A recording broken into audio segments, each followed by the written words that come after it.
हर दिन एक भिखारी एक घर के सामने बैठकर भीख मांगा करता था और घर का मालिक भिखारी को बड़ी ही हेय दृष्टि से देखा करता था।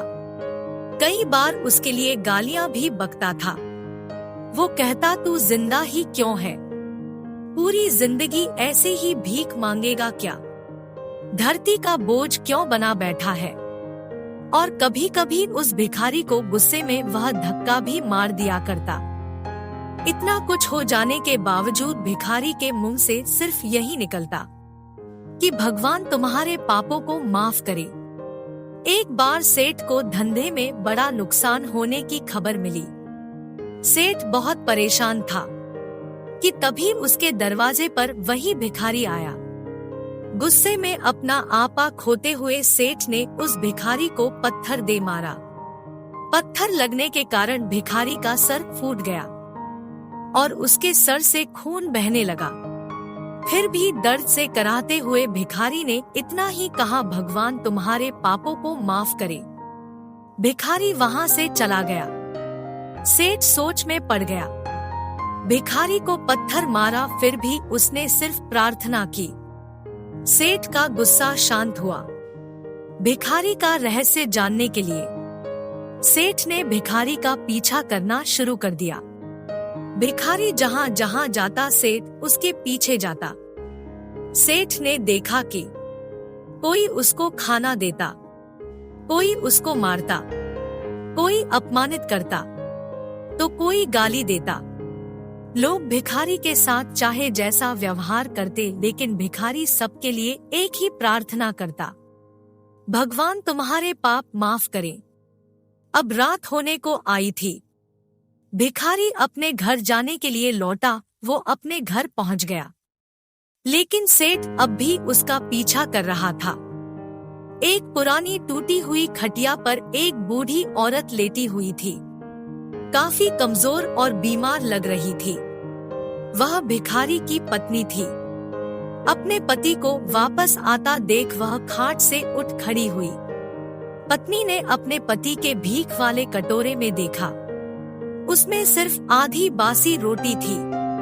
उसे देखकर वह बोली, आज बस इतना ही मिला, और हाँ, आपके सिर से तो खून निकल रहा है। ये चोट कैसे लगी? बूढ़ा भिखारी बोला, आज बस इतना ही मिला, किसी ने कुछ दिया ही नहीं। सबने गालियां दी और एक ने पत्थर भी फेंका, इसीलिए मेरा सर फट गया। एक गहरी ठंडी सांस लेकर बूढ़ा भिखारी फिर से बोला, यह मेरे ही पापों का फल है।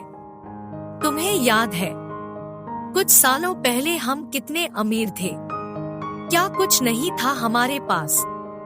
हमारे पास हर चीज जरूरत से ज्यादा थी, लेकिन हमने कभी दान नहीं किया। और उससे भी बुरा हमने उस अंधे भिखारी के साथ किया जो हमारे द्वार पर भीख मांगने आया करता था। बूढ़ी पत्नी की आंखों में आंसू आ गए। वह बोली, हाँ, हम उस बेचारे अंधे के साथ बहुत बुरा करते थे। उसका अपमान करते थे। उसे खाने के लिए रोटी की जगह कागज दिया करते थे। उसका मजाक उड़ाया करते थे और कभी कभी मारा भी करते थे। मैंने कभी उसको रास्ता नहीं दिखाया। एक बार मैंने उसके मुंह पर मिट्टी भी फेंकी थी और वह हमेशा दुखी होकर यही कहता कि भगवान तुम्हें तुम्हारे किए की सजा देगा। भगवान तुम्हारे पापों की सजा जरूर देगा। उसका श्राप सच हुआ और हम इस दुख भरी जिंदगी में आ गए।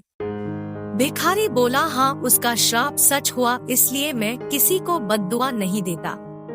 चाहे कोई मेरे साथ कैसा भी बर्ताव करे, मैं हमेशा उसके लिए प्रार्थना करता हूँ। मैं नहीं चाहता कि कोई भी हमारे जैसे जिंदगी का अनुभव करे, किसी को भी हमारे जैसे दुखों का सामना करना पड़े। वो नहीं जानते कि वह कितना बड़ा पाप कर रहे हैं, इसलिए मैं नहीं चाहता कि अनजाने में हुए पापों की ऐसी सजा किसी को भी मिले। सेठ वहीं पर छुपकर यह सारी बातें सुन रहा था। अब उसे सब कुछ समझ में आ गया था। भिखारी और उसकी पत्नी ने वह आधी रोटी मिल बांट कर खाई और भगवान को धन्यवाद बोलकर सो गए। अगले दिन वही भिखारी फिर से भीख मांगने गया। सेठ के घर के पास जाते ही सेठ ने पहले से गरम रोटियां उसके लिए निकाल कर रखी थी। उसे देते हुए सेठ विनम्रता से बोला, माफ कर दीजिए बाबा, मुझसे बहुत बड़ी गलती हो गई। बूढ़ा भिखारी बोला, भगवान तेरा भला करे। इतना कहकर वह आगे निकल गया। इस कहानी से जो सीख लेने लायक है वह बड़ी ही सिंपल है कि आदमी चाहे किसी के बारे में बुरा कहे या भला कहे, लेकिन भगवान सिर्फ कर्म के हिसाब से उसको फल देता है। क्या हुआ अगर भगवान नहीं दिखता है?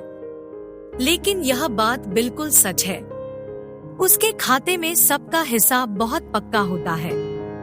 इसलिए जब किसी के लिए कुछ भी करो तो अच्छा ही करो।